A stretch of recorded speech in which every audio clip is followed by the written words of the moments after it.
नमस्कार। आजादी के अमृत महोत्सव पर उमंग फाउंडेशन द्वारा मानवाधिकार संरक्षण पर साप्ताहिक परिचर्चा भाग 38 में मैं विनोद योगाचार्य पीएचडी शोधार्थी योग विभाग हिमाचल प्रदेश आप सभी का स्वागत करता हूं।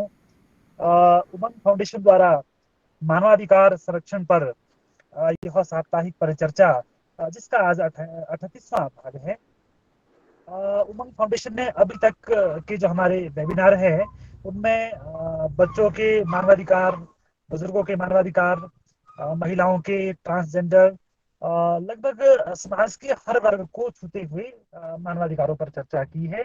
और साथ ही कुछ अन्य विषयों को भी उमंग फाउंडेशन ने अपने परिचर्चा का भाग बनाया है। तो जिस प्रकार से आज वर्तमान परिप्रेक्ष्य में जिस तरह के विवाद समाज में चल रहे हैं, उसी में हमने आज का जो विषय है वो अभिव्यक्ति की स्वतंत्रता का अधिकार विषय लिया है। और इस विषय में विशेष संदर्भ नूपुर शर्मा विवाद के संदर्भ में आज का जो अभिव्यक्ति का की स्वतंत्रता का अधिकार है यह विषय रखा है।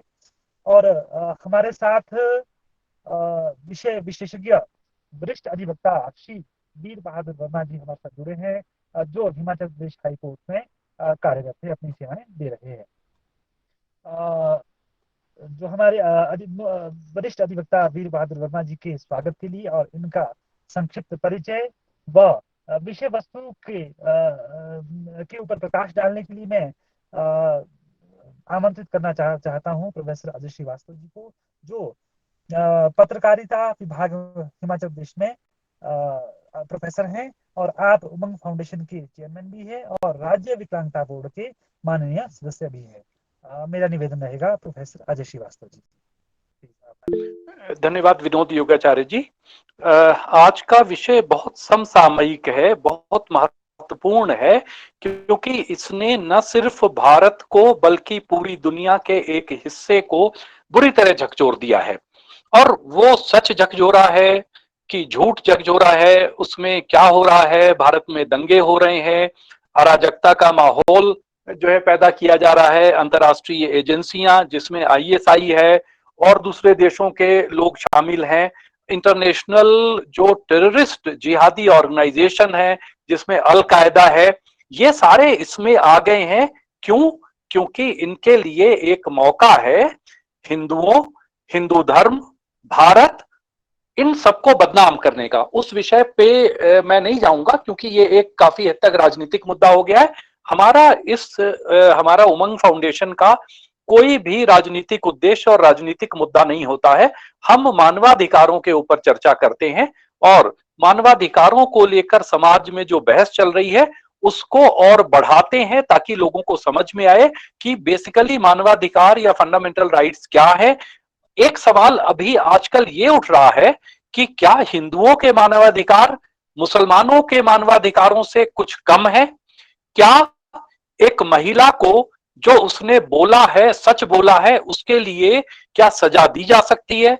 क्या उसको वो बोलने पर, जो अभी मैं आपको पूरा पढ़ करके, वो मेरे पास हिंदी में जो है मुस्लिम्स की जो सबसे जो है तथाकथित होली पुस्तक, सबसे पवित्र पुस्तक है, उसका भी हिंदी अनुवाद है। एक नहीं बल्कि दो ऑथेंटिक जो है तर्जुमा मेरे पास है। और मेरे पास मौलाना बुखारी की, जो कि 800-900 साल पहले हुए हैं, उनकी और ज्यादा साल पहले, उनकी सही अल बुखारी नाम से जो उनका कई वॉल्यूम्स में है, वो भी मेरे पास है। एक वॉल्यूम उसका जिसमें चांस की बात है मुझे ये टेक्स्ट मिल गया, जो कि मोहम्मद, जो कि जिसको कि मुसलमान अपना प्रॉफिट कहते हैं, और आयशा जो उनकी बीवी थी, उसके बारे में क्या लिखा है और आयशा को क्या कोट किया है, ये सारी बातें मैं आपके साथ संक्षेप में जो है डिस्कस करूंगा। लेकिन उससे पहले मैं स्वागत करता हूं विनम्रता से, बहुत विनम्रता से, हमारे साथी हिमाचल प्रदेश हाई कोर्ट के आप माननीय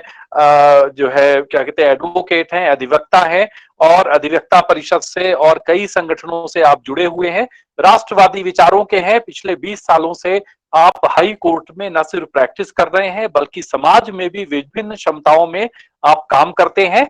और आपके सोचने, समझने और काम करने का जो दृष्टिकोण है, सिर्फ एक प्रोफेशनल एडवोकेट जैसा नहीं है, बल्कि राष्ट्र सर्वोपरि देश को सबसे ऊपर रख करके जब व्यक्ति सोचता है तो उसको हम राष्ट्रवादी कहते हैं, क्योंकि उसके ध्यान में राष्ट्र होता है।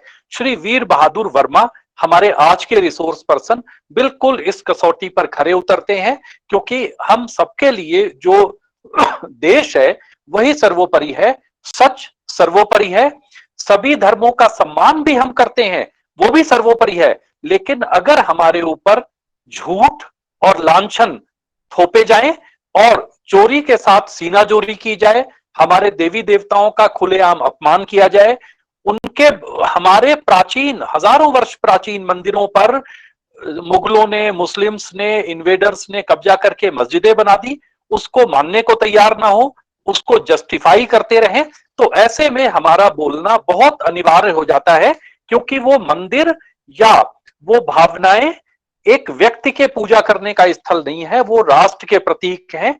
ऐसे ही ये घटनाक्रम नूपुर शर्मा बनाम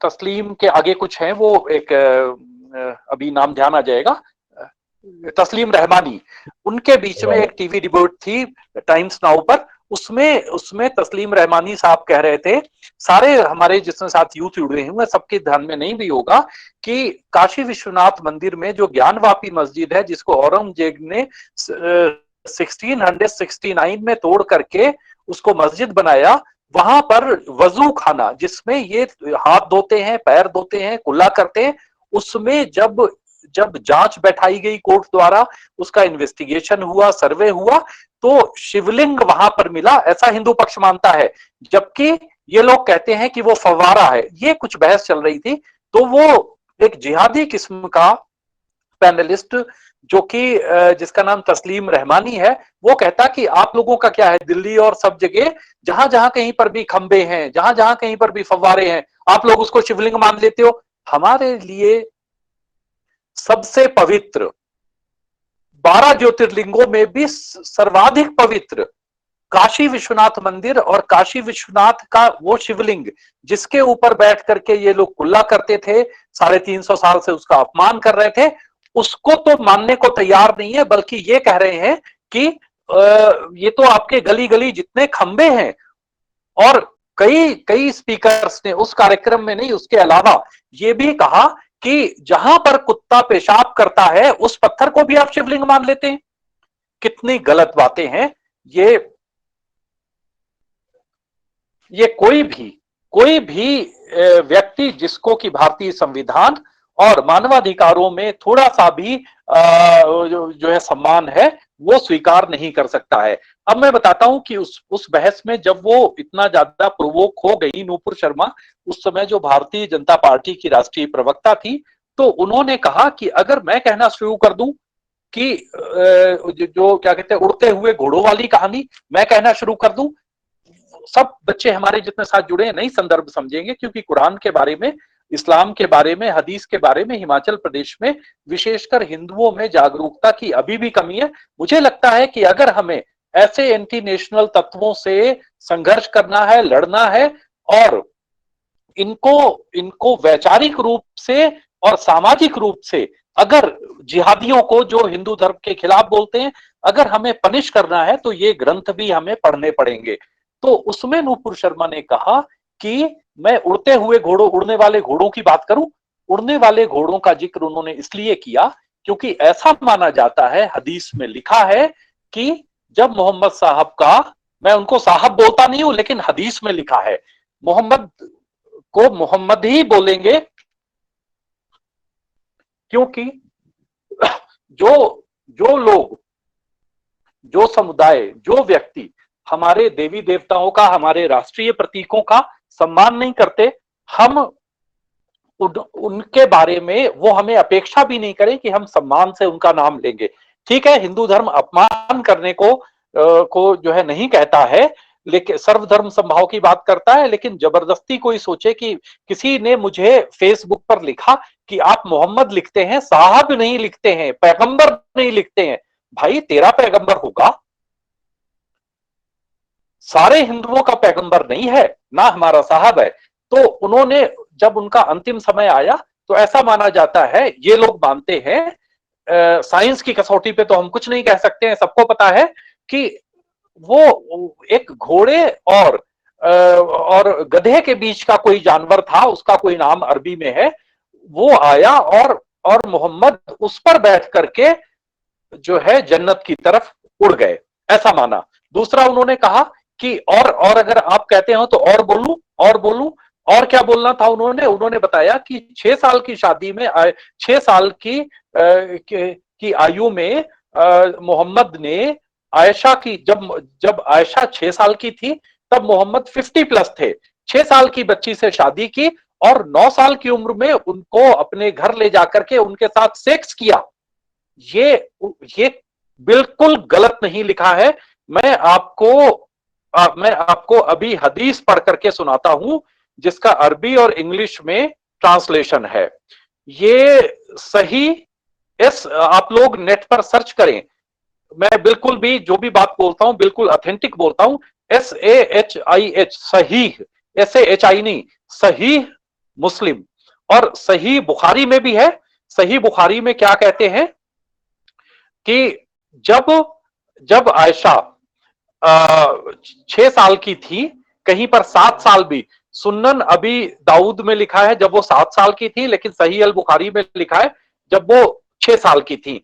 the profit wrote the marriage contract, निकाह जो है हमारे यहाँ विवाह एक संस्कार है, जन्म जन्म का बंधन है, इस्लाम में वो एक अनुबंध है, आज किया कल तोड़ दिया। The profit wrote the marriage contract with Ayesha while she was 6 years old and consummated his marriage with her while she was 9 years old and she remained with him for 9 years।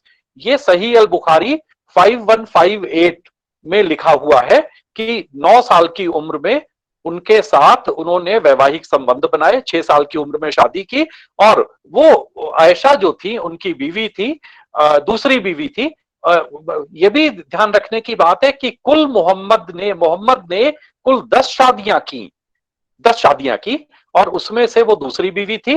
और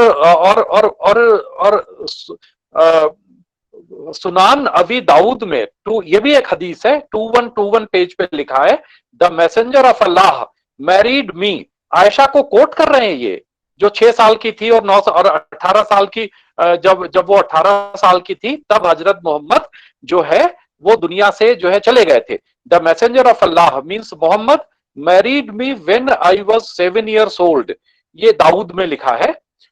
और द नरेटर सुलेमान सेड, और ही had intercourse with me when I was 9 years old। ये इस्लाम की जो पवित्र पुस्तकें हैं, कुरान के बाद सबसे पवित्र जो मानी जाती है हदीस। अगर अगर अगर हमारी बहन नूपुर ने कहा कि 9 साल की उम्र में मोहम्मद ने आयशा के साथ उनको घर ले जाकर के 6 साल में निकाह हुआ था, बिना निकाह के नहीं किया लेकिन निकाह के बाद उनके साथ सेक्स किया, तो ये तो एक हदीस में लिखा है। सुन्नन अबी दाऊद में 2121 पर कोई भी पढ़ ले, the messenger of Allah married me when I was 7 years old, the narrator Sulaiman said he had intercourse with me when I was 9 years old। ऐसे दसियों जगह लिखा है, सही मुस्लिम में भी लिखा है। सही मुस्लिम में लिखा है कि मैं जब when I was 6 years old he married and I was admitted to his house when I was 9 years old। और एक जगह पर आयशा को कोट करके लिखा जाता है कि वो जब 9 साल की थी तो उनकी मां ने, यानी कि आयशा की मां ने, जो कि मोहम्मद की रिश्ते में भी कुछ लगती थी, तो उन्होंने उनको मोहम्मद को बुलाया और उसके बाद उनका हाथ उनको दे दिया, और जो है फिर उसके बाद उनके साथ स्वाभाविक बात है उनके साथ वैवाहिक संबंध बनाए होंगे। तो ये जो है बिल्कुल रिटन टेक्स्ट है, और नूपुर शर्मा ने जो है जो कुछ भी कहा वो बिल्कुल भी कुछ ऐसा नहीं था जो उसका, अब जैसे मैं यहाँ पर जो कुछ भी बात बता रहा हूं, ये मतलब जो भी इस्लामिक टेक्स्ट है जो भी ग्रंथ है, तो मेरा मकसद उस बात को इस्टेब्लिश करना है, सिर्फ न कि किसी की इंसल्ट करना। अगर सच सामने आने से किसी की इंसल्ट होती है तो सच तो सामने आएगा, इंसल्ट मानने वाले इसको अपनी इंसल्ट मानते रहें। तो ये मामला है। आज का हमारा टॉपिक है freedom of speech and expression, अभिव्यक्ति की स्वतंत्रता। इसमें जो कुछ भी नूपुर जी ने कहा, उसके बाद पूरी दुनिया भर में हमारे लोगों ने हंगामा किया, जिसमें कम्युनिस्ट थे, जिसमें जिहादी थे, जिसमें ये लोग अर्बन नक्सल थे। इन लोगों ने हंगामा किया और उस हंगामे के बाद जो कुछ भी राजनीतिक और सरकारी तौर पर कार्रवाई थी, उससे हमें कोई मतलब नहीं है। लेकिन क्या नूपुर शर्मा की freedom of speech and expression किसी जिहादी मुसलमान से कम है? उसी में तस्लीम रहमानी कह रहा है कि खंभों को आप मान लेते हैं शिवलिंग, शिवलिंग खंबे होते हैं। ये हमारे लिए सबसे ज्यादा अपमानजनक बात है। और सजा किसको मिल रही है? चारों तरफ से जिसको सिर काटने के लिए ये लोग फतवे दे रहे हैं, जगह जगह प्रदर्शन कर रहे हैं, दंगे कर रहे हैं, मंदिर तोड़ रहे हैं और नारे लगा रहे हैं कि इस्लाम जिंदाबाद और उसका सिर काट दो।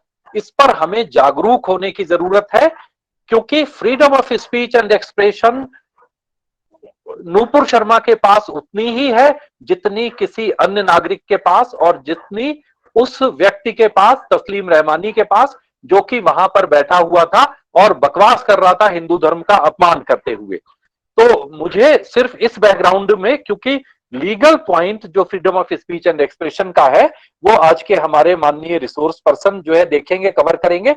लेकिन ये मुद्दा जिसने पूरे देश में एक बहस चला दी है, उसमें क्या पक्ष हमारा है एक राष्ट्रवादी हिंदू होने के नाते, ये आपके सामने मैंने रखा। अगर कुछ भी गलत किया है नूपुर शर्मा ने, अगर, तो कोर्ट में अभी एफआईआर हुई है, कल को कोर्ट में जाएगा, कोर्ट फैसला करेगा। लेकिन समाज ये मानता है, हमारे जैसे लाखों करोड़ों लोग नूपुर शर्मा के साथ खड़े हैं, जो ये मानते हैं कि freedom of speech and expression for every individual, चाहे वो हिंदू हो, चाहे वो किसी और रिलीजन का हो, सबके लिए बराबर है। तो freedom of speech and expression में किसी रिलीजन का कोई ग्रंथ पढ़ना, उसको कोट करना बिल्कुल कवर होता है, उसमें कोई भी कोताही नहीं है। तो मैं इस बैकग्राउंड के साथ मैं अपनी बात समाप्त करता हूं। हमारे साथी श्री विनोद योगाचार्य जी। बहुत बहुत धन्यवाद सर, आज के विषय वस्तु पर आपने प्रकाश डाला। अब मैं निवेदन करूंगा हमारे आज के विषय विशेषज्ञ वरिष्ठ अधिवक्ता श्री वीर बहादुर वर्मा जी, आप हमारा इस अभिव्यक्ति की स्वतंत्रता के अधिकार पर हम सभी का मार्गदर्शन करें। आदरणीय श्री वीर बहादुर वर्मा जी। सभी को मेरा नमस्कार। सबसे पहले मैं उमंग फाउंडेशन के जो संस्थापक हैं अजय श्रीवास्तव जी, अपने सीनियर प्रोफेसर सुशील कुमार शर्मा जी और जितने भी यहाँ गणमान्य व्यक्ति हैं, मैं उनका अपना ओर से धन्यवाद करता हूँ कि उन्होंने मुझे इस लायक समझा कि मैं आपके साथ जुड़ूं और जो आज का हमारा टॉपिक है अभिव्यक्ति की स्वतंत्रता का अधिकार, नूपुर शर्मा विवाद के संदर्भ में, उसमें मैं अपना पक्ष रखूं, लीगल पक्ष।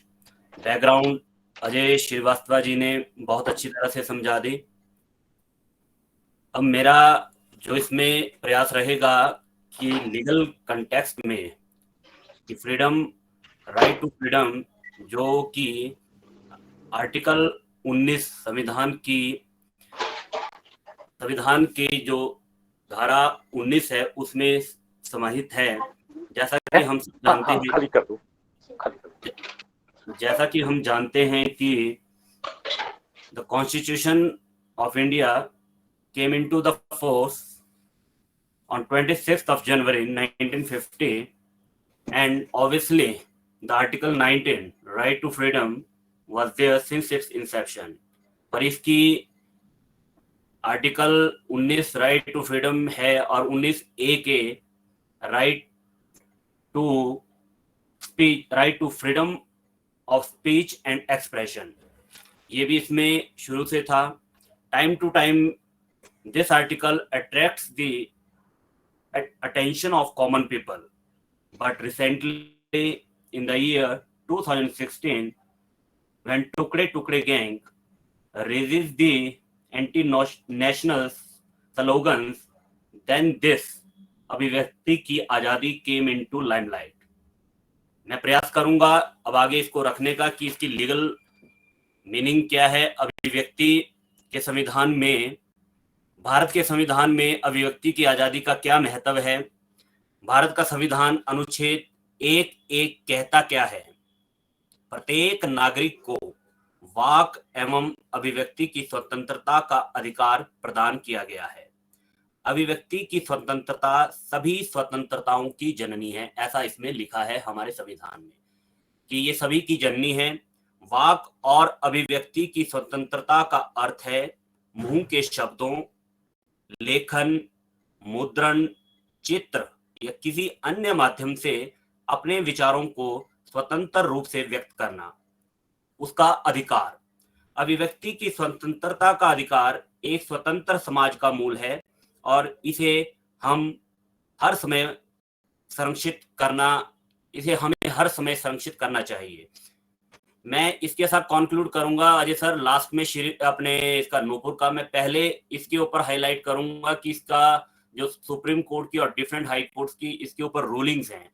बेसिकली जैसे हम यहाँ सारे अगर कॉमन मैन की अगर हम परिभाषा में अब सारे बैठे हैं, एक आम जनमानस के नाते बैठे हैं, तो पहले मुझे ये समझना होगा कि अभिव्यक्ति की जो स्वतंत्रता है, right to freedom of speech and expression है, वो किस एक्सटेंट तक है।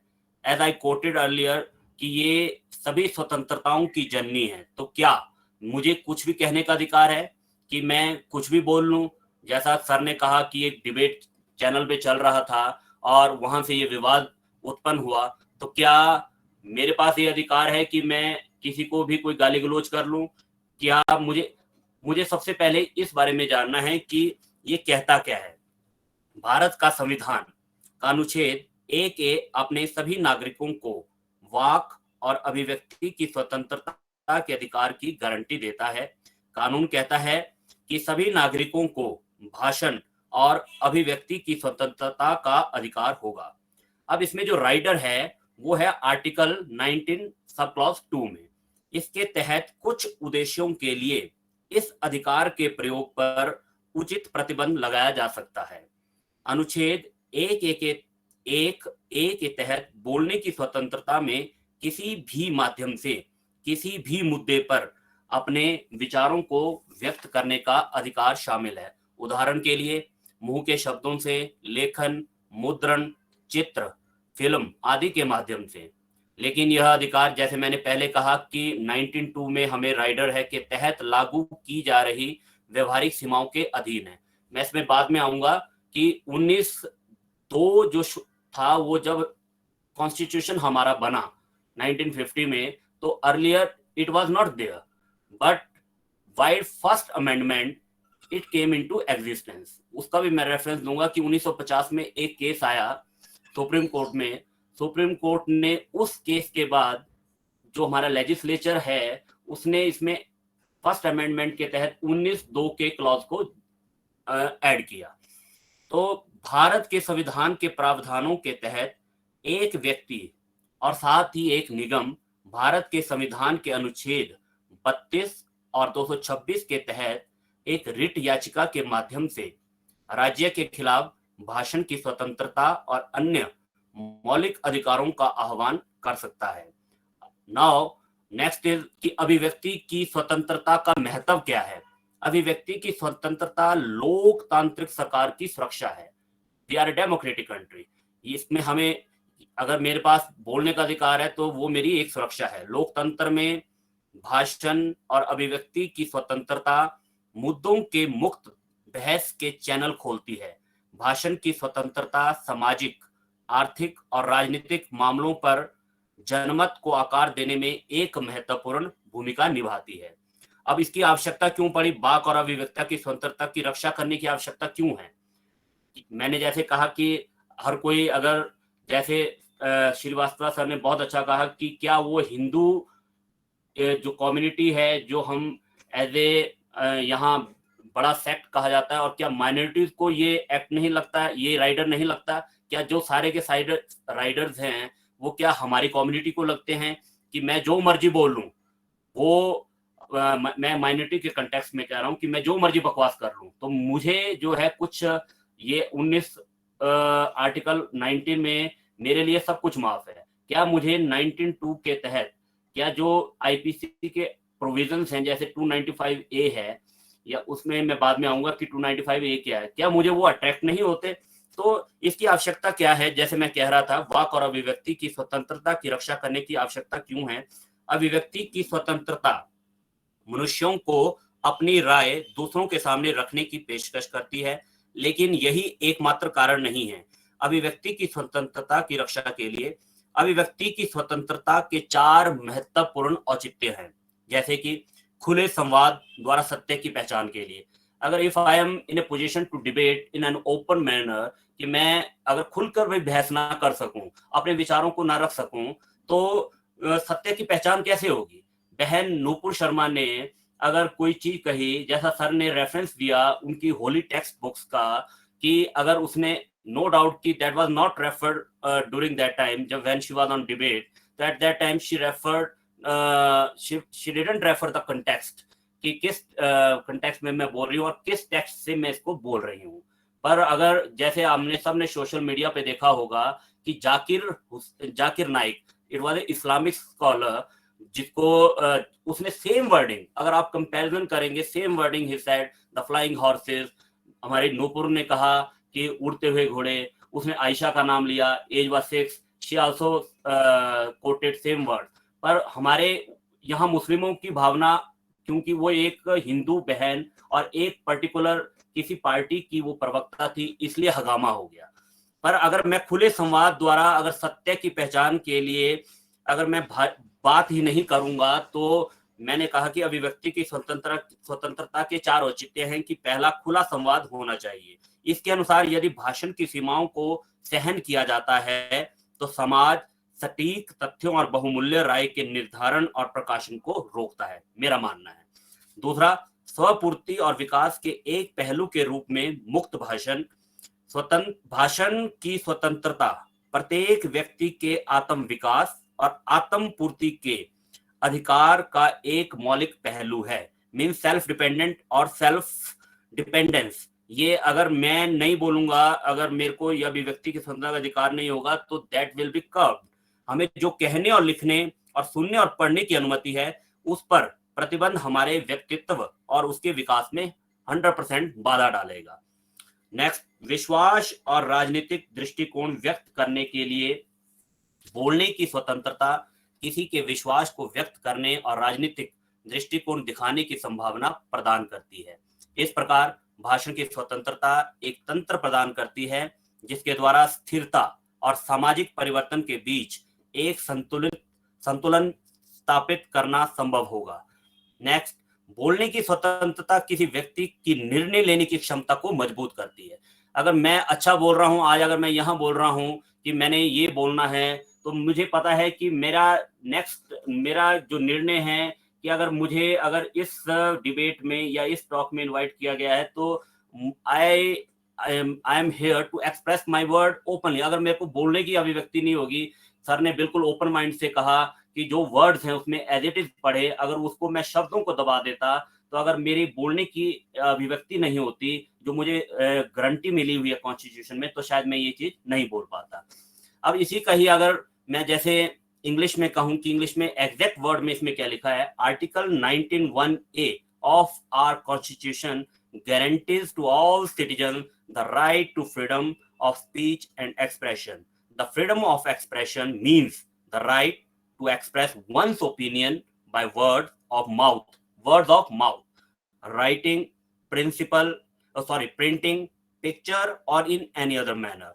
It would thus include the freedom of communication and the right to propagate or publish opinion. The communication of ideas could be made through any medium, newspaper, magazine or movie. जैसा कि मैंने शुरू में कहा कि ये जो अपना 19(2) था, क्योंकि ये तो मैंने 19(1)(a) की बात की। अब जो 19(2) है, सब क्लॉज 2 वो हमें एक राइडर लगाता है, जो चीजें मैंने कही कि 19 फ्रीडम मुझे मिली है एक्सप्रेस करने की, right to express one opinion by words of mouth and writing, printing, picture और इन एनी अदर मैनर। पर इसको हमने कहा 1902 में एक 1950 में एक केस आया, हम अपने रेफरेंस के लिए लिख भी सकते हैं, वो Ramesh Thapar versus state of Madras 1950 AIR 124 page number. इस केस में हुआ क्या, the dispute related to the circulation of 2 newspapers which was not permitted by the Madras government as they believed it would affect the public order in the state। तो court ने क्या held किया, court ने कहा कि in this case law imposing restrictions for securing public order and maintenance of public safety, court ने इसमें ये डिफाइन किया कि नहीं, आप नहीं रोक सकते हो। तब हमारी सरकार ने, लेजिस्लेचर ने इसी अपने संदर्भ में इस clause 219 was subsequently substituted under the Constitution First Amendment Act 1951, which permitted the imposition of reasonable restrictions on the freedom of speech. Word is reasonable restrictions. I am quoting again, the word is reasonable restrictions, and on the freedom of speech and expression in the interest of sovereignty and integrity of India. There are now various authorities of Supreme Court where it has been quoted कि जब हमारे को 19.2 कहाँ लगेगा और 19.1 कहाँ लगेगा। I'll come into this later कि इसमें लॉ पॉइंट क्या बोलता है। अब ये तो आ गया इस बैकग्राउंड में कि 19.2 जो आया उसमें क्या है, 19.2 में कहाँ रिस्ट्रिक्शंस है, क्योंकि reasonable limitations can be put in the interest of sovereignty and integrity of India, the security of the state, friendly relations with foreign states, to maintain public order, decency or morality, or in relation to contempt of court, defamation or incitement to an offense. जो framers of the constitution, they intended to strike a proper balance between the liberty guaranteed and the social interests specified under Article 19.2, where it speaks the reasonable restriction in the interest of the security of the state. Anything tending to overthrow the state must necessarily be prejudicial to the security of the state, and therefore a law can be made placing reasonable restrictions on the right of freedom of speech and expression in this respect in the interest of security of state. ये बात कहाँ कही है? ये बात कही supreme court ने 1973 AIR 1091 Santokh Singh versus Delhi administration. बात कहाँ हुई है, मैं उसको पॉइंट आउट कर रहा हूँ, रीजनेबल रिस्ट्रिक्शन। अगर हमें कभी कोई चीज कोर्ट करनी हो, कोर्ट में if we have to challenge something कि मेरी रिस्ट्रिक्शन जो थी, जो मैंने वर्ड यूज किए कि whether that comes under this purview और not, whether there was any reasonable restriction, then we can give the reference of this particular citation, that is AIR 1973 page number 1091। इसी के साथ एक केस और था 1966 supplementary volume 2 Supreme Court reporter pages 769, उसमें भी reasonable restrictions की बात की। Reasonable restrictions in respect of matters specified in article 19.2 are essential for integrated development on progressive lines of any peace loving civilized society। इसके बारे में reasonable restrictions के बारे में इतना ही कहूंगा। फिर जैसे एक वर्ड इसमें आया कि जो कंटेम्प्ट है, कि मुझे ये बोलने का अधिकार दे दिया कि मैं कुछ भी बोल रहा हूं, तो इसका डजंट मीन कि मैं एक छोटा एग्जांपल अपने कोर्ट से रिलेटेड देता हूं। जैसे मान लो कि ऑनरेबल जजेस ने कोई जजमेंट पास की, तो whether I have any right to say against the जज, और मैं कुछ भी बकवास कर दूं, तो whether that amounts to contempt of the court और नॉट। तो मुझे उस बारे में एक केस आया, doctor DC Saxena versus honourable the Chief Justice of India. इसकी एग्जैक्ट साइटेशन मेरे पास नहीं, पर it came in the year 1997। इसमें क्या है, कोर्ट ने क्या ऑब्जर्व किया, Supreme Court, this case calls to strike a balance between the freedom of speech and expression. Court observed that it is doubtless that freedom of speech and expression guaranteed by Article 19(1)(a) is one of the most precious liberties in our secular socialistic republic. If maintenance of democracy is the foundation for free speech, society equally is entitled to regulate freedom of speech and expression by democratic action. There is a correlative duty not to interfere with the liberty of others. Freedom of speech and expression is tolerated so long as it is not malicious or libelous. I am quoting the word, freedom of speech and expression is tolerated so long as it is not malicious or libelous. Last में मैं जब conclude करूंगा तो then I'll show कि जो नूपुर का speech थी, whether that comes under these particular words, malicious or libelous. अब हमने वो कंक्लूड करना है कि क्या वो उस परव्यू में फॉल करती थी या नहीं करती थी. आर्टिकल 19(2, अभी मैं उस केस की बात कर रहा हूँ, डॉक्टर डीसी सक्सेना की. उसमें फर्दर कोर्ट ने कहा कि article 19(2 creates an embargo on the freedom of the expression. Supreme court thus held that Supreme Court, being court of record, has independent power under Article 129 and is not subject to Article 19(1)(a. बोलने का मतलब ये था, तात्पर्य कि भाई 19(a) के तहत जो आपको कॉन्स्टिट्यूशन ने गारंटी ऑफ फ्रीडम दिया है, सुप्रीम कोर्ट उस दायरे से नहीं आता है, क्योंकि सुप्रीम कोर्ट 129 आर्टिकल में कोर्ट ऑफ रिकॉर्ड के पावर्स को एक्सरसाइज कर रहा है. So when the contempt of court is committed by a person, the freedom of expression being contemptuous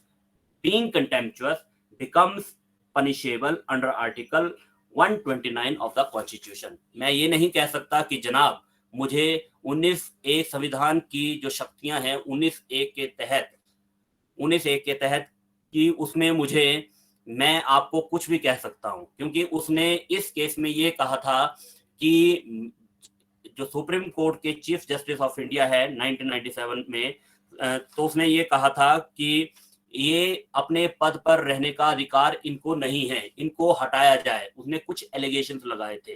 तब सुप्रीम कोर्ट ने इसको एक्सप्लेन किया था कि 19(1)(a) के तहत मिलने वाली शक्तियां भी सीमित हैं, उनको कहां पर कर्टेल किया जा सकता है, कोर्ट के अगेंस्ट उनको कैसे एक्सरसाइज किया जा सकता है.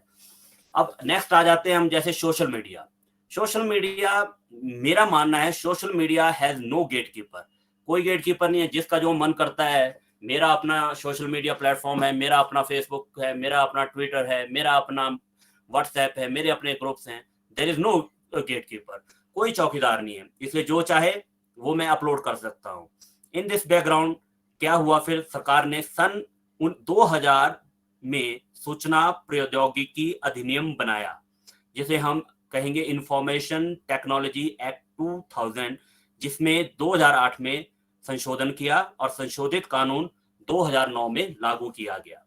और 2001 में सेंट्रल गवर्नमेंट ने इसमें रूल फ्रेम किए, जिसका नाम दिया सूचना प्रौद्योगिकी अंतरिम दिशा निर्देश एवं डिजिटल मीडिया आचार संहिता नियम 2021. The information technology bracket intermediary guidelines and digital media ethics code rule 2021. इसमें क्या है कि इसमें जो ऑनलाइन न्यूज पोर्टल है और सोशल मीडिया है, इसको जो कंट्रोल करने के लिए इस एक्ट में सारे के सारे प्रोविजंस दिए गए हैं. ये फिर बड़ा लंबा विषय है कि इसमें सिर्फ इसलिए बता रहा हूं कि सोशल मीडिया पर भी जैसे नूपुर के अगेंस्ट थ्रेटनिंग्स आ रही हैं, या नूपुर का ये कह रहा है कि इसका सिर काट दो. कल मैं एक वीडियो देख रहा था सोशल मीडिया में कि उसमें जो पर्टिकुलर सेक्ट है मुस्लिम कम्युनिटी के जो छोटे छोटे बच्चे हैं, कोई उनकी हार्डली उम्र 4 या 5 साल होगी, नूपुर का चित्र उन्होंने सड़क पे फेंका हुआ है और उसको जूतों से मार रहे हैं और 1-2 बच्चे उसके ऊपर पेशाब कर रहे हैं. तो क्या सोशल मीडिया पे कोई बैरियर है? तो अगर हम अवेयर हैं, बीइंग ए विजिलेंट सिटीजन, अगर मैं अवेयर हूं, तो क्या मुझे किन प्रोविजंस के तहत क्या मैं FIR करा सकता हूं? क्या मुझे एडवोकेट की ही जरूरत है या मुझे किसी लीगल एक्सपर्ट की ही जरूरत है? Being a citizen of India, being a responsible, rather I say being a responsible citizen of India, क्या मेरी ये ड्यूटी नहीं बनती कि मैं जाके कोई भी, अगर मुझे ऐसा लगता है कि ये हेट स्पीच या सोशल मीडिया पर जो हेटेड कंटेंट को फैला रहा है, तो क्या मुझे इस एक्ट के तहत मेरे को एफआईआर करने का अधिकार नहीं है? कि अगर मैं अवेयर सिटीजन हूं तो मैं या मेरा कोई भी भाई या बहन समाज का कोई भी व्यक्ति एक एप्लीकेशन इंटरवेनर की फाइल करके उस कंटेक्स्ट में उसका लिंक आपने लेना है सोशल मीडिया पे जो शेयर किया है, और आप जाके किसी भी नजदीकी थाने में या ऑनलाइन आप अपने नाम से एफआईआर करा सकते हैं। क्योंकि जैसा श्रीवास्तव सर ने कहा कि हम हिंदू समाज को जागृत करने की आवश्यकता है और जागरण की हमारी आवश्यकता है, क्योंकि हमारा बेसिक माइंड सेटअप है कि मेरे साथ नहीं हो रहा है, छोड़ो परे यार, कोई बात नहीं। और जो ये सो कॉल्ड एज माइनॉरिटी है, just to settle the score, क्योंकि जो 370 हटाई गई या आपका सीए कानून लाया गया और आगे और भी जो जनसंख्या नियंत्रण के बारे में बात चल रही है, इससे कि ये बौखलाहट है। ये जो सो कॉल्ड एज कम्युनिटीज हैं, बहुत समय से जो बीजेपी अगर सत्ता में है या अगर वो अच्छा काम करना चाह रही है, देश हित में काम करना चाह रही है, देश हित में बीजेपी हो, कांग्रेस हो, कोई भी अगर अच्छी पार्टी अगर वो काम करती है तो वी सपोर्ट है और वी शुड सपोर्ट है, क्योंकि अगर हमारे देश हित की बात हो रही है। तो ये था सोशल मीडिया का एग्जाम्पल। अब बात करता हूं जैसे फ्रीडम ऑफ प्रेस की। प्रेस ये भी इसी में ही कवर करता है आर्टिकल 19 में, क्योंकि राइट फ्रीडम ऑफ प्रेस है, प्रेस को भी बहुत राइट्स मिले हुए हैं, वो भी जो मन में आता है वो जो छाप दे। अब आप सब लोग इसमें जितने भी बेसिक सर तो जर्नलिज्म में डिपार्टमेंट से ही हैं, तो क्या फ्रीडम की भी प्रेस कर्टेल हो रही है, उसके ऊपर भी क्या राइटर है, तो उसके बारे में भी सुप्रीम कोर्ट ने लॉ सेटल किया हुआ है। ये कहता है कि इसमें Indian express newspaper versus union of India, the court has upheld that freedom of press derives its roots from Article 19(1)(a) and its maintenance is a primary duty of the court. और फिर same in Prabhu Dutt versus Union of India and Sheila Barse versus the State of Maharashtra, it was held that the right to know news and information regarding the administration of the government is included in the freedom of the press. Meaning thereby कि Supreme court ने एक line खींची हुई है, पर वो फिर सरकारों के विवेक के ऊपर डिपेंड है कि हम उसको किस नजरिए से देखते हैं। अब जैसे राइट टू ब्रॉडकास्टिंग है, राइट टू ब्रॉडकास्टिंग में जो बेसिक लॉ सेटल हुआ था 1988 वॉल्यूम 3 सुप्रीम कोर्ट केसेस 4110, इसमें इन उड़ीसे कम्युनिकेशन प्राइवेट लिमिटेड वर्सेस लोक विज्ञान संगठन, the issue came before the Honorable Supreme Court when a registered social organization filed a PIL to restrain broadcasting of a show, Honi Unhoni, on the ground that it spread superstition among the society. The court held that the right to broadcast within the ambit of terms and conditions already imposed is a part of speech. Court ने इसको कहा कि इसको आप नहीं रोक सकते क्योंकि राइट टू ब्रॉडकास्ट है। इसी तरह से जैसे राइट टू इंफॉर्मेशन एक्ट आया 2005 में, इसका भी लॉ सेटल हुआ AI act 2010 volume 159 Delhi full bench का डिसीजन है कि after the enactment of the right to information act in a series of judgment, the right to information has been held to emerge from the constitutional guarantee under Article 19(1)(a) in Dinesh Trivedi MP and others versus Union of India. It was opined by the Supreme Court that in modern democracies governed by a constitution, it is self-evident that citizens have a right to know about the affairs of the government which is elected by them. इसमें case में आया था कि उन्होंने information जो थी right to information act में, जो राइटर्स में उसके जो प्रोविजंस हैं, जो सेक्शंस हैं जिसमें वो ऐसी कोई सीक्रेट इंफॉर्मेशन में नहीं थी, तो उसको उन्होंने विद हेल्ड कर दिया था। तो उस कंटेक्स्ट में सुप्रीम कोर्ट ने कहा कि every citizen has a right to know about the affairs of the government which is elected by them. अब क्या मेरे पास राइट टू क्रिटिसाइज करने का अधिकार है? Yes, the right to form an opinion and to express it in a manner that does not cause defamation to other person to whom such criticism is directed is protected under the freedom of speech and expression. Democracy allows for open discussion and criticism of policies. This view was upheld in the case of S. Rangarajan versus P. Jagjeevan Ram, etc. Next आता है कि right to expression beyond national boundaries. Freedom of speech and expression is not limited or restricted by geographical limitations or boundaries. In case of Menka Gandhi versus Union of India, AIR 1978, Supreme Court, page number 597, the Supreme Court held that Article 19(1) subclause A includes right to speak and express in India and abroad. कि हम अपने right को यहाँ, अगर मैं भारत का नागरिक हूं तो मेरे को जो मेरा कॉन्स्टिट्यूशन ने प्रोटेक्शन दी है, अगर राइट टू फ्रीडम की या right to freedom of speech and expression की, तो क्या वो मेरी मातृभूमि या मेरी देश की भूमि पर ही लागू होगा कि बाहर फॉरेन कंट्री में भी मेरे ऊपर एप्लीकेबल होगा? तो सुप्रीम कोर्ट ने इसमें ये चीज भी दिखाई है। नेशनल एंथम केस में Supreme Court has held the right to silence is recognized as a part of right to freedom of speech and expression. What happened कि there were 3 students in Kerala. उन्होंने जब national anthem लगा, although they stood up in उसमें in respect, वो खड़े हो गए, पर they didn't उन्होंने उसको अपना जो नेशनल एंथम था उसको गाया नहीं। तो उनको एक्सपेल कर दिया स्कूल से कि आपने जो नेशनल एंथम है उसकी आपने अपमान किया है। तो then when this case came before the honorable Supreme Court, तो सुप्रीम कोर्ट ने ये कहा कि right to silence जो है is recognized as a part of right to freedom of speech, कि ठीक है, उनको एक्सपेल नहीं किया जा सकता था, वो खड़े ऑनर में खड़े हुए, उन्होंने नहीं गाया, ये उनकी मर्जी है, क्योंकि उनके जो रिलीजन में है या उनका जो धर्म है उनको नहीं वो करता है, तो ये सुप्रीम कोर्ट ने हेल्ड किया हुआ है। अब जैसे freedom of speech and sedation के बारे में हम सभी जानते हैं कि अभी लेटेस्ट ही सुप्रीम कोर्ट ने जितने भी सिडेशन से रिलेटेड कानून हैं 125A के तहत जो भी कानून आ रहा है उसमें सुप्रीम कोर्ट ने रोक लगा के रखी है। तो पहले तो freedom of speech mere criticism ये कहता था कि doesn't amount to sedition, sorry 125A नहीं, दैट इज 124A जो सिडेशन का है, I stand corrected, section 124A of IPC deal with the law of sedition. तो मीनिंग देयर बाय कि क्रक्स क्या है, there are 3 parts of free speech. Number 1 discussion, number 2 advocacy and number 3 incitement.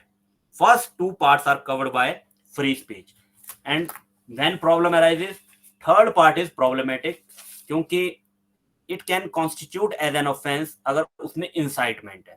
The incitement should be so imminent that it should constitute a threat to society. Now I am coming on the part of Nupur Sharma.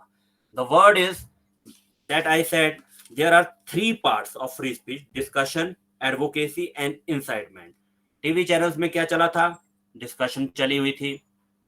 Nupur Sharma क्या कर रही थी? Advocacy कर रही थी। किसको लेके? ज्ञानव्यापी का मुद्दा चला हुआ था। जैसा सर ने अपने ओपनिंग वर्ड में कहा कि आपने सारे के सारे जितने भी खंबे हैं या कोई चिन्ह हैं, आपने उनको शिवलिंग मान लिया, मुझे प्रवोक किया, मेरे धर्म की आपने इंसल्ट की। तो मैंने तो सिर्फ वो चीज कही कि जो मैं तो अपने धर्म की एडवोकेसी कर रही थी, मैं तो डिस्कशन कर रही थी, मेरी कोई मंशा नहीं थी, मैं कोई मेरा थर्ड पार्ट क्या अट्रैक्ट हो रहा था या नहीं, कि द इंसाइटमेंट इतनी एमिनेंट थी कि वो मेरी एक सोसाइटी, पूरी सोसाइटी के लिए थ्रेट थी। सोसाइटी डजंट मीन कि दैट पर्टिकुलर माइनॉरिटी कम्युनिटी जिसकी वो बात कर रहे हैं। अब फॉर्मर जो स्पोक्स पर्सन थी बीजेपी की, उसके अगेंस्ट जगह जगह FIRs हो गई।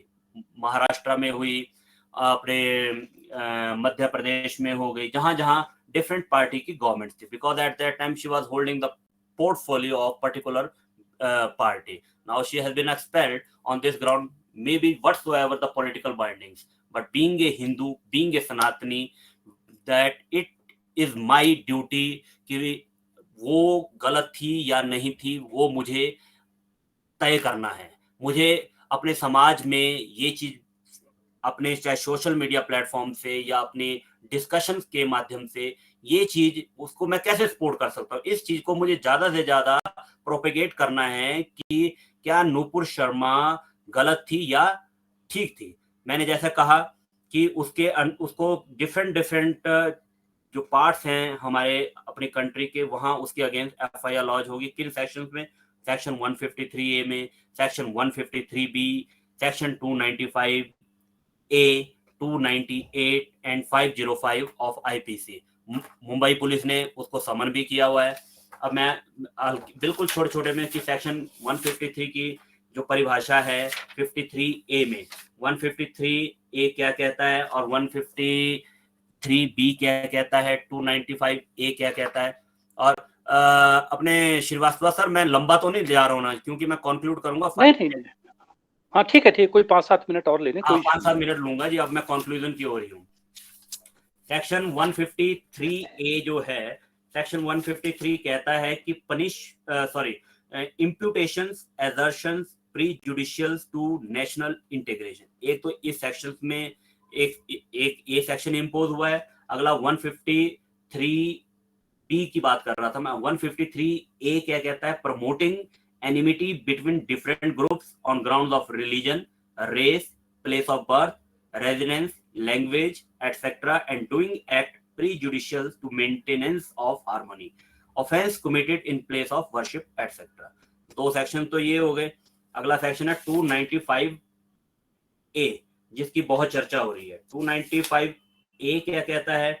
295A कहता है ऑफेंसेस रिलेटेड टू रिलीजन है, चैप्टर 15 है ये आईपीसी का। इसमें ये कहता है deliberate and malicious act intended to outrage religious feeling of any class by insulting its religion or religious beliefs। और इसके साथ इन्होंने जोड़ा है 298 uttering words etc with deliberate intent to wound religious feelings of any person। और एक जोड़ा है इसमें 505 कहता है statements conducting to public mischief, statement creating और प्रमोटिंग एनिमिटी, हेटर्ड और इल विल बिटवीन क्लासेस। तो कहने का मतलब है कि ये सेक्शंस उनके ऊपर इम्पोज हुए हैं। सेक्शन 295A में प्रोविजन है 3 साल की सजा का और फाइन का। अगर वो किसी के अगेंस्ट प्रूव होती है तो उसमें प्रावधान है आईपीसी में कि उसको आप 3 साल की सजा भी कर सकते हैं और फाइन का भी उसमें प्रावधान रखा गया है। अब जैसे हमारे ध्यान में विषय था कि एक मुनव्वर फारूकी था और जिसने हमारे देवी देवताओं हिंदू डाइटीज के अगेंस्ट उसने इंडिसेंट रिमार्क्स किए थे, तो उसको भी इसी सेक्शन के अंदर बुक किया गया 295A के अंदर। द ट्रायल उसके अगेंस्ट शुरू हो गया है और that is pending before the London trial court. अब एक मूवी आई तांडव मूवी मेकर्स, जिसमें भी हमारे हिंदू डाइटीज को लेके जो था मजाक उड़ाया हुआ था। वो तांडव मूवी मेकर का जो प्रोड्यूसर है, he is also facing the criminal cases for hurting religious sentiments and insulting religion, punishable under section 153A and 295 of IPC. Honourable supreme court ने जो कॉन्स्टिट्यूशनल बेंच है इसमें Ram ji Lal Modi versus state of UP में कहा कि जो section 295A only punishes the aggravated form of insult to religion when it is perpetrated with a deliberate and malicious intention of outraging the religious feeling of that class। It is a settled law कि section 295 कहां punish करेगा? जहां aggravated form of insult to religion when it is perpetrated with a deliberate and malicious intention of outraging the religious feeling of that class। तो ये आता है 19(2) में, sub clause में। अब 2017 में एक अपने जो former Indian captain MS Dhoni ने भी कोई वर्ड्स किसी पर्टिकुलर सेक्ट और रिलीजन के बारे में कहे थे, तो जो सुप्रीम कोर्ट ने कहा कि इसमें जो वर्ड है malicious intention that was absent, और इसमें इन्होंने insult to religion offered unwittingly or carelessly or without any deliberate or malicious intention to outrage the religious feeling of that class do not come within the section, और उसको supreme court ने छोड़ दिया था। Now मैं ये कहता हूं कि it is to be seen by the court of law whether the statement made by the Nupur Sharma was legal or illegal। Demand to arrest, तो डिमांड टू अरेस्ट, अब जैसे अपना वो हैदराबाद का जो MP ओवैसी वो कहता है कि जी इसको अरेस्ट करो, वो अरेस्ट, डिमांड अरेस्ट करने की तो कोई भी कर सकता है। मैं इसमें से किसी के भी अगेंस्ट बोल दूं, कोई बैठा हुआ है, कोई कमल डोगरा जी बैठे हैं, कोई इंदु ठाकुर जी बैठे, मैं बोल दूं जी इन्होंने मेरे अगेंस्ट ऐसा कहा, इनको अरेस्ट करो। That is to be seen by the investigating agency merely on the basis of demand of arrest। मैं ये नहीं बोल सकता कि उसको अरेस्ट करो। तो नूपुर को अरेस्ट करने की डिमांड हो रही है, तो वो काम किसका है? एजेंसीज का काम है। जितने भी लॉ हमने पढ़े, जितने भी लॉ हमने इस टॉक के माध्यम से डिस्कस किए, इन्वेस्टिगेटिंग एजेंसी का काम है उनको देखना।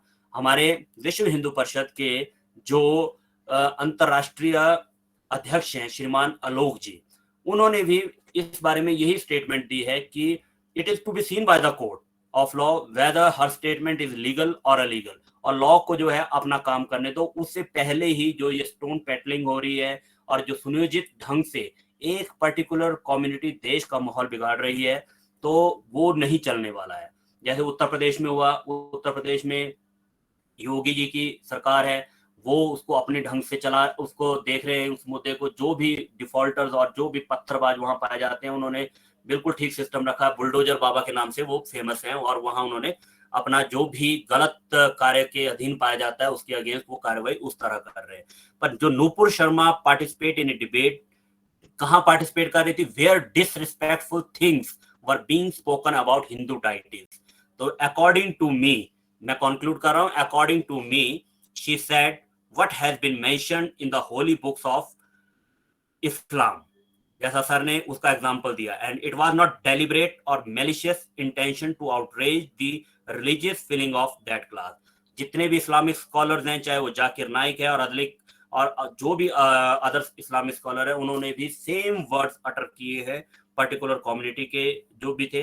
But just to settle the political scores with the ruling party, all this issue जो है एक हाइप बना हुआ है।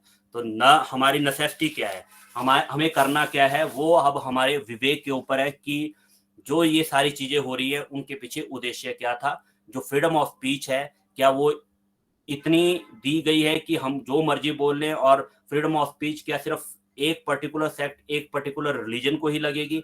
जो उसमें 19(2)A में एम्बार्गो है, क्या वो मुझे ही अट्रैक्ट होगा? क्या वो दूसरी कम्युनिटी के अगेंस्ट नहीं अट्रैक्ट होगा? तो ये चीजें जो है ये सारी देखने की हैं। इसी के साथ मैं अपनी वाणी को विराम दूंगा। मैंने एक प्रयास किया, मैं अपने प्रयास में पता नहीं कहां तक सार्थक हुआ, पर जितना मैंने कोशिश की, मुझे लगता है कि जितने भी यहाँ वक्ता थे, उन्होंने जिन्होंने मुझे धैर्य से सुना, तो मैं उनका बहुत बहुत धन्यवाद करता हूँ। जय श्री राम। धन्यवाद। आपका वक्तव्य बहुत अच्छा था। मैं इसमें से एक छोटा सा प्रसंग सिर्फ मानसिकता को लेकर के आप सभी के साथ, अभी हमारे साथ जो है 40 से ऊपर पार्टिसिपेंट जुड़े हुए हैं, आप सबसे ये बात समाज के दूसरे हिस्सों में जानी चाहिए, इसलिए एक प्रसंग में 1734 का एक प्रसंग में आपके साथ जो है साझा करना चाहता हूं। एक हकीकत राय नाम से एक बालक था, जिसका जन्म हम में से काफी लोगों को इस बालक के बारे में नहीं पता होगा। तो हकीकत राय को बाद में वीर हकीकत कहा गया, और कई जगह जो इलाका हमसे छिन गया, वहां पर लाहौर से लेकर के सियालकोट उसके नाम से मेले लगते थे, उसकी समाधि पर भी मेले लगते थे आजादी से पहले। 1719 में वीर हकीकत का जो है जन्म हुआ था सियालकोट में, और वो जब लगभग 14 साल के थे तो क्लास के बच्चों ने उनको तंग किया, और हुकूमत, जाहिर सी बात है, शासक जो है वो रूलर जो है मुस्लिम थे, और एक मदरसे में वो जाते थे, क्योंकि उस समय गुरुकुल बंद करा दिए गए थे, बाकी कोई सरकारी स्कूल आज की तरीके से तो थे नहीं, कहीं कहीं हिंदू पाठशालाएं थी, वो भी मुस्लिम बहुल इलाकों में मुश्किल से चल पाती थी, तो बच्चों को मदरसे में भेजा जाता था।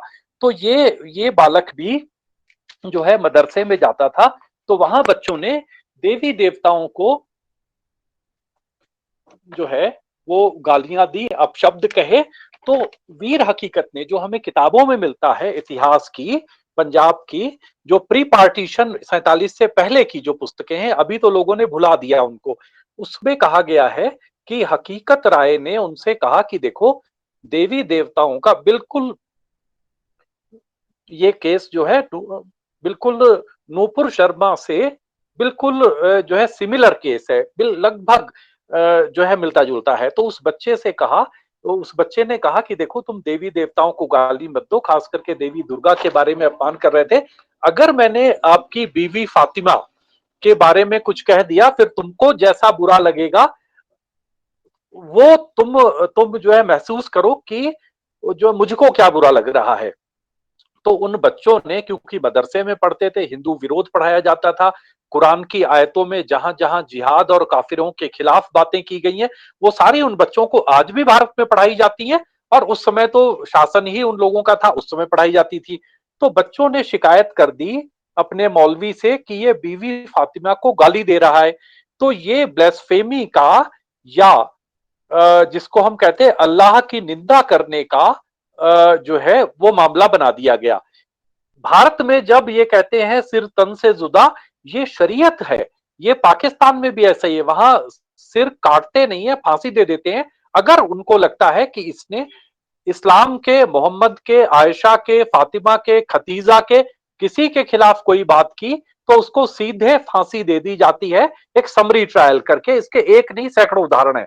तो उस बच्चे को कहा कि तुमने बहुत बड़ा अपराध किया है। वो लाख कहता रहा कि मैंने ये नहीं कहा है, मैंने तो कहा था कि अगर तुम ऐसा कहोगे तो मैं फातिमा के बारे में जब बोलूंगा तो तुम्हें कैसा लगेगा। उसकी कोई सुनी नहीं गई और उसको फांसी की सजा सुना दी गई। अब मौलवी ने उस समय कहा, फांसी से पहले उसके माता पिता भी आए, माता पिता ने बच्चे के प्यार में आकर के ये कहा कि तू मुसलमान बन जा मेरे बेटे, उससे तेरी जो है वो जीवन रक्षा हो जाएगी। तो इसने वीर हकीकत ने जो है इस्लाम को जो है ठुकरा दिया और एक हिंदू धर्म के लिए, शिक्षा के लिए पवित्र दिन जो कि बसंत पंचमी होता है, 1734 में इसको फांसी दे दी गई। बिल्कुल यही केस है। प्रोवोकेशन पर जो कुछ भी उन्होंने कहा और सही कहा, उसके लिए सरकार और बीजेपी जो कुछ भी कर रही है, ये मुल्ला मौलवी और जिहादी आज भी उसका सिर काटने की बात वैसे ही कर रहे हैं। बस इतना नहीं कह रहे हैं कि नूपुर शर्मा मुसलमान हो जाए, ये छोड़ करके बिल्कुल वही बातें हैं। तो इस प्रसंग के साथ मैं ये बताना चाहता हूं कि ये सैकड़ों साल, 1400 साल पुरानी मानसिकता, दूसरे को दबाने की, दूसरे को नीचा दिखाने की, झूठ को सच साबित करने की, और अगर भारत के कानून में विश्वास है तो कोर्ट में जाओ, जो कि एफआईआर कर रहे हैं, सड़कों पे निकल करके सिर काटने की धमकी देना, ये बिल्कुल ऑफेंस है। ये जो है क्रिमिनल ऑफेंस है, जो 1734 में बसंत पंचमी के दिन वीर हकीकत के साथ हुआ। अगर इनका बस चलेगा तो ये आज नूपुर शर्मा के साथ भी ठीक वही इतिहास जो है ये लोग रिपीट करेंगे। मुझे सिर्फ इतना ही कहना था, सिर्फ इसलिए कि हमें समाज को freedom of speech and expression in contest to Nupur Sharma's comment on Muhammad, इसके ऊपर हमें अपनी बात भी रखनी थी, क्योंकि हम भी इसके माध्यम से जो freedom of speech and expression हमें मिली हुई है, जो जिहादी अपना रहे हैं, जो नूपुर शर्मा ने अपनाई, वही हमें भी मिली हुई है। उसको अपना करके उसके माध्यम से हमने आप सबके साथ संवाद किया। श्री विनोद योगाचार्य। धन्यवाद सर, और बहुत बहुत धन्यवाद अभिवक्ता श्री वीर बहादुर वर्मा जी। आपने अभिव्यक्ति की स्वतंत्रता का अधिकार विषय पर हमें कानूनी पक्ष से अवगत करवाया। अब कुछ हम जो हमारे श्रोताओं के प्रश्न होंगे वो हम प्रश्न लेंगे, और प्रश्नोत्तरी के लिए मैं आमंत्रित करता हूं सुश्री मीनाक्षी शबाब जी, जो एमए राजनीति शास्त्र की छात्रा हैं हिमाचल प्रदेश विश्वविद्यालय से। सुश्री मीनाक्षी शबाब। धन्यवाद विनोद योगाचार्य सर जी। मैं मीनाक्षी हिमाचल प्रदेश विश्वविद्यालय की राजनीतिक विभाग की छात्रा हूँ। मैं आज के हमारे मुख्य वक्ता एडवोकेट वीर बहादुर वर्मा जी का तहे दिल से आभार व्यक्त करना चाहूँगी, जिन्होंने हमें अभिव्यक्ति की स्वतंत्रता के अधिकार के विषय पर विस्तृत जानकारी प्रदान की। अब मैं इस कार्यक्रम से संबंधित प्रश्नोत्तरी का सत्र आगे बढ़ाना चाहूँगी, और हमारे कुछ प्रतिभागियों के प्रश्न हैं। विनोद योगाचार्य जी पूछना चाहते हैं, क्या फतवे जारी करना अभिव्यक्ति की आजादी का हिस्सा है? क्या फतवे जारी करने पर फतवे जारी करने वाले व्यक्तियों पर मुकदमा हो सकता है? बिल्कुल ठीक मैं कह रहा हूँ। मैं जो प्रश्न को समझा हूँ कि जो इस फतवे जारी करना, इसमें जो कॉन्स्टिट्यूशन में हमारे को जो हमने 1902 की बात की, उसमें जो रीजनेबल वर्ड है, क्या ये उसकी परिभाषा में ये परिभाषित नहीं है, तो बिल्कुल हम फतवे जारी जो भी करता है उसके अगेंस्ट हम एफआईआर करा सकते हैं और ये क्रिमिनल ऑफेंस को अट्रैक्शन करता है।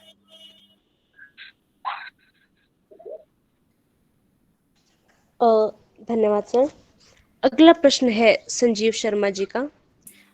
If Nupur ji told sell thing which is mentioned in Muslim religion books, then why so much noise on this? मैंने जैसे अपने वक्तव्य में पहले भी कहा कि just to settle the political scores, और जो एक पर्टिकुलर कम्युनिटी है जिनको ये हजम नहीं हो रहा है कि हमारा देश प्रगति कर रहा है और हमारे सनातन धर्म का बोलबाला सारे विश्व में फैल रहा है, तो सिर्फ उसी कड़ी में इन लोगों को ये लगता है कि हम जो कर रहे हैं वो ठीक कर रहे हैं। तो इसका आंसर मैं इतना ही देना चाहूंगा।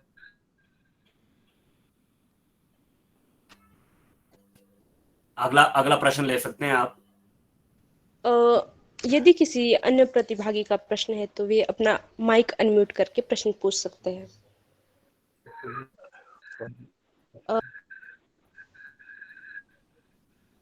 प्रश्नोत्तरी यहीं पे समाप्त होती है।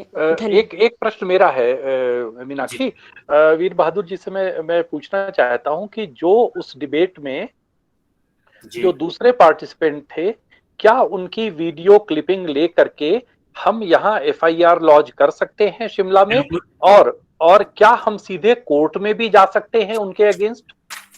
सर, इसमें कोर्ट में जाने का डायरेक्ट प्रावधान नहीं है, क्योंकि जो एक प्रोसीजरल कोड है, प्रोसीजरल कोड के तहत मैं उसमें एफआईआर करा सकता हूं और ये हेट स्पीच की डेफिनेशन में फॉल करता है। मैंने जैसे अपने वक्तव्य में कहा कि इसके लिए जरूरी नहीं कि मुझे लीगल एक्सपर्ट होने की जरूरत है।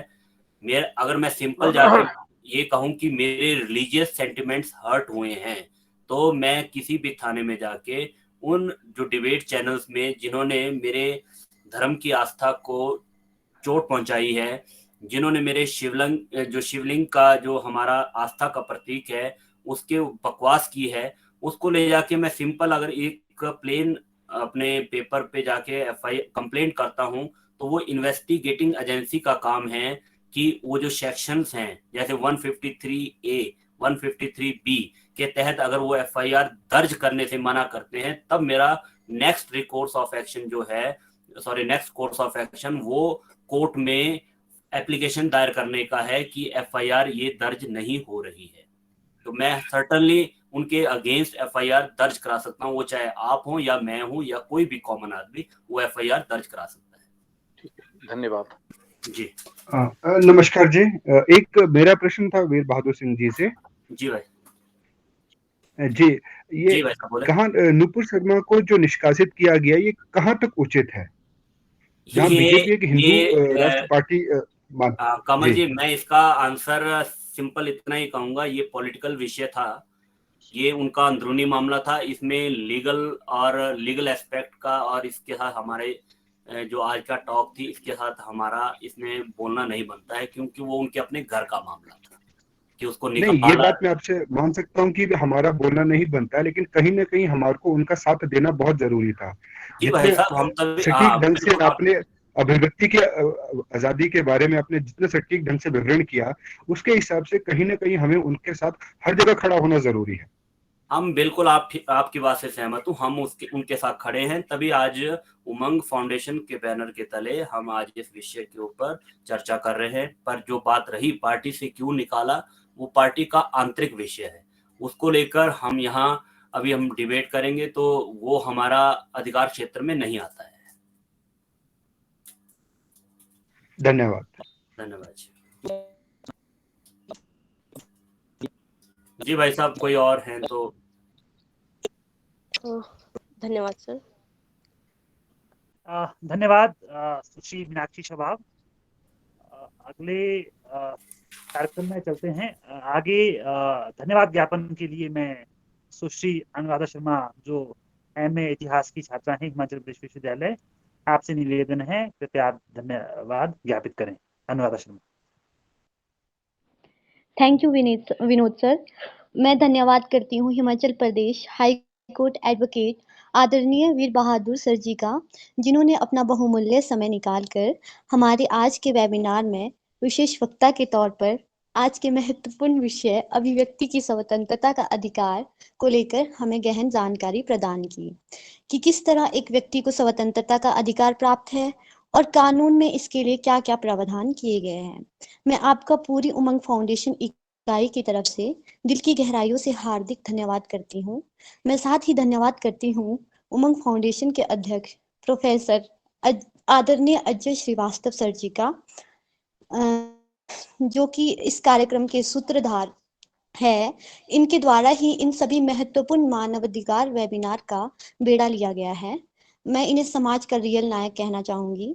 साथ ही मैं धन्यवाद करना चाहूंगी उमंग फाउंडेशन के ट्रस्टी आदरणीय विनोद योगाचार्य सर जी का, जो इस कार्यक्रम का संचालन कर रहे हैं। मैं धन्यवाद करती हूँ देश के उन विभिन्न प्रतिभागियों का जो इस कार्यक्रम से जुड़े और इस कार्यक्रम को सफल बनाया। आपका दिल की गहराई से धन्यवाद। साथ ही उमंग फाउंडेशन के कार्यक्रम से जुड़े जितने भी प्रतिभागी हैं उन सभी का धन्यवाद करती हूँ। और उमंग फाउंडेशन द्वारा भविष्य में भी इसी तरह नवीन विषय के साथ महत्वपूर्ण वेबिनार सीरीज आयोजित की जाएगी तथा समाज को जागरूकता की दिशा में आगे बढ़ाया जाएगा। धन्यवाद। अनुराधा, दो साथियों का और धन्यवाद, इंजीनियर संजीव शर्मा जी और श्री उदय वर्मा जी। इन लोगों ने हमें हमेशा, यही लोग हमें टेक्निकल सपोर्ट देते हैं। यूट्यूब पर भी हमारा आता है, फेसबुक भी लाइव होता है। उदय वर्मा पोस्टर बनाते हैं, अभिषेक भागड़ा, विनोद जी, संजीव जी आदि हमारे साथ ही लिंक क्रिएट करते हैं। तो इन सब का भी धन्यवाद। और मीनाक्षी शबाब का भी धन्यवाद, जिन्होंने धन्यवाद प्रस्ताव प्रस्तुत किया, जिन्होंने संचालन किया। और अनुराधा का धन्यवाद, जिन्होंने धन्यवाद ज्ञापन प्रस्तुत किया। आप सभी का धन्यवाद। अगले हफ्ते हम फिर किसी समसामयिक मानवाधिकार के मुद्दे पर फिर मिलेंगे। आदरणीय वीर बहादुर वर्मा जी का एक बार फिर उमंग फाउंडेशन की ओर से आभार। धन्यवाद। अपने अजय सर, इसमें हमारे साथ आज प्रांत के विश्व हिंदू परिषद के प्रांत अध्यक्ष श्रीमान लेखराज राणा जी भी हमारे साथ जुड़े हुए थे, और विश्व हिंदू परिषद के प्रांत मंत्री डॉक्टर सुनील जायसवाल जी भी हमारे साथ इस डिबेट में। हाँ, मैं देख नहीं पाया कौन कौन लोग जुड़े थे। उनका भी, राणा जी का, जायसवाल जी का भी धन्यवाद। और अन्य भी जो हमारे साथी, मोतीलाल गौतम जी भी जुड़े थे, जो कि संघ के विभाग कार्यवाह हैं, उनका भी धन्यवाद। और अन्य भी हमारे कई साथी, वरिष्ठ साथी, जो समाज में विभिन्न क्षमताओं से काम कर रहे हैं, समाज को जागरूक कर रहे हैं और समाज में एक प्रभावी भूमिका जागरण को देखते हुए निभा रहे हैं। उन सबका भी आभार, विशेष करके लेखराज राणा जी का, सुनील जायसवाल जी का और मोतीलाल गौतम जी का, और हमारे आदरणीय प्रोफेसर सुशील शर्मा जी का।